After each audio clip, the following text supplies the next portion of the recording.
All right, it's confirmed as the vote count for South Korea's 21st presidential election surpassed 98%.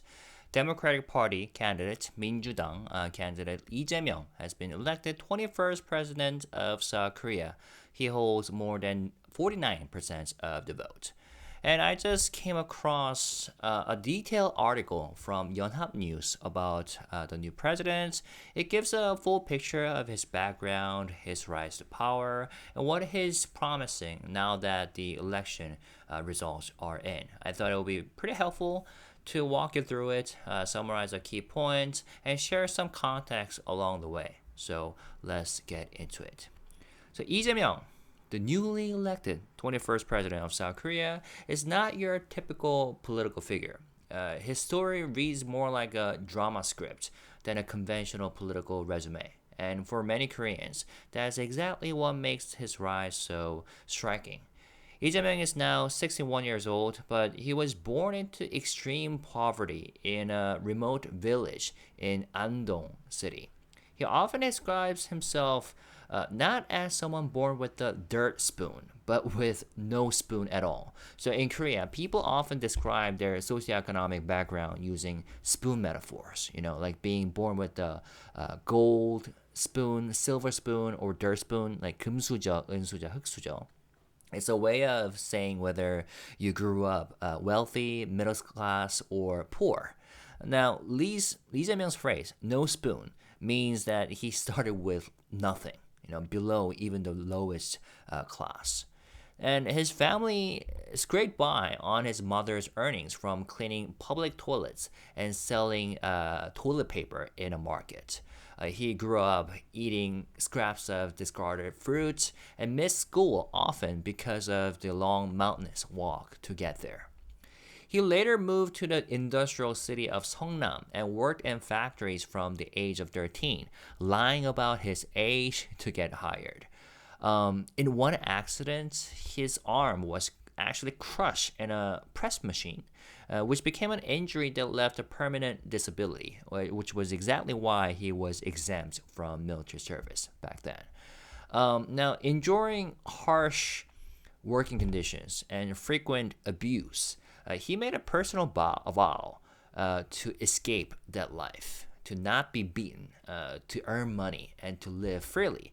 So he studied through night shifts, even placing thumbtacks on his desk to stay awake, according to himself.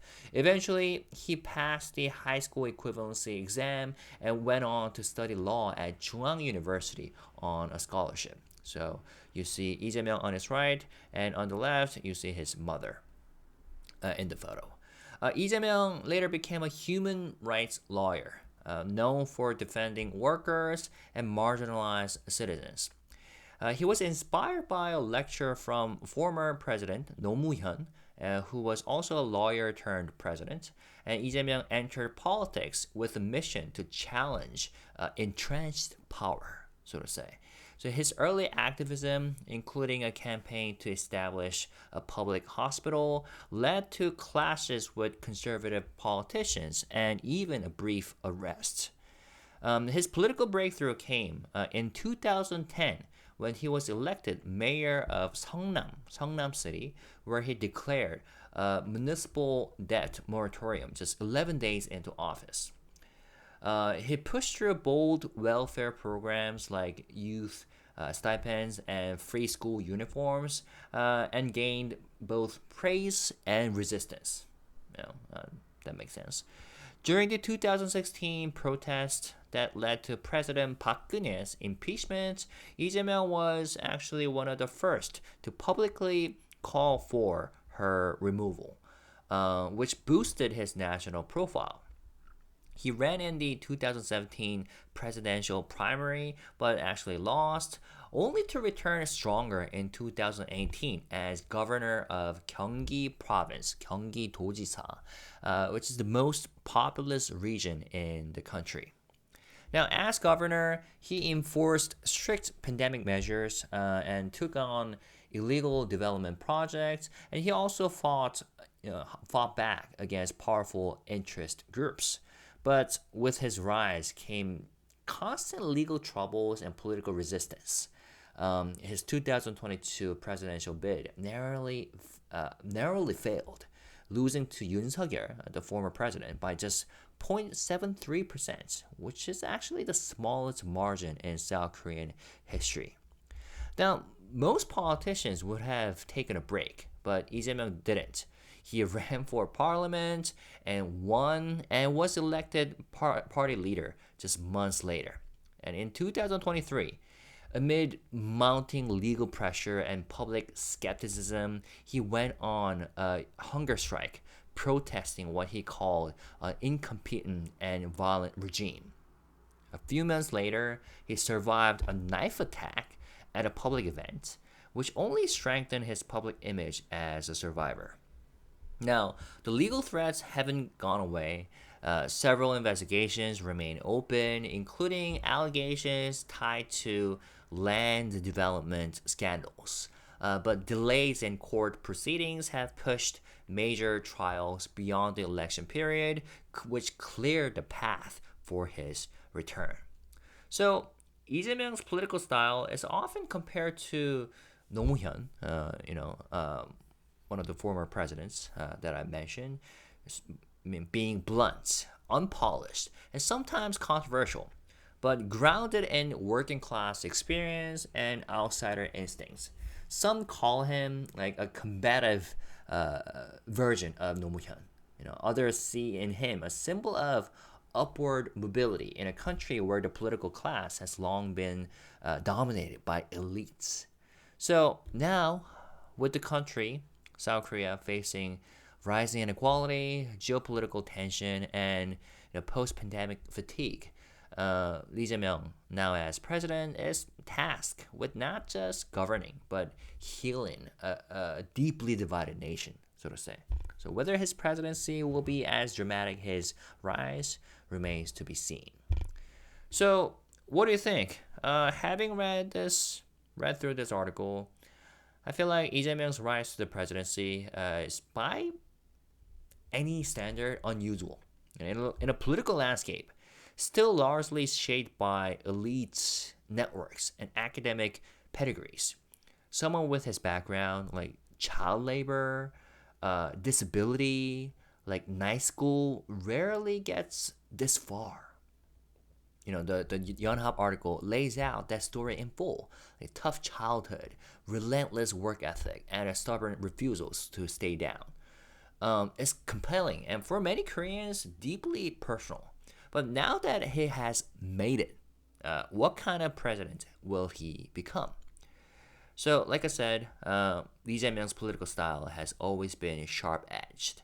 He speaks plainly, and sometimes too plainly.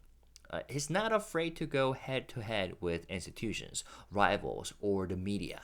And that gave him a distinct identity in a field full of polished but vague candidates. It worked well when he was an outsider, but now as president, that same approach could become a liability. We'll have to see. And as we have seen, South Korea is pretty tired right now, politically divided. Yes, it's extremely divided, but also worn out from years of tension and scandal and economic anxiety. What people want now may not be like more confrontation, but some breathing room. So the challenge for Lee Jae-myung is pretty clear. He needs to figure out how to lead without always being at war. There's also the legal cloud that still follows him, even after years of investigation and court rulings and dropped charges. Some key cases haven't been resolved, and that uncertainty could drag on and weaken his presidency, especially if it forces him to spend more time defending himself than pushing policy. That said, there's a reason people stuck with him. For voters who feel like they've been left behind, economically, socially, or generationally, Lee Jae-myung feels familiar, not just because of what he says, but because of what he has been through. So his story, it reflects the frustrations of many Koreans who worked hard and played by the rules only to find the system still tilted. So now comes the test. Can he turn that lived experience into effective leadership? Can someone who built a political career on defiance learn how to build consensus? Well, we're about to find out. All right. So, let me know your thoughts in the comments. Do you think Lee Jae-myung will be able to govern as a unifier, or do his political instincts still reflect more of a fighter than a president? Either way, this is indeed just the beginning, and I'll be following it closely as if needed, for you guys. All right. Peace and love. Bye bye.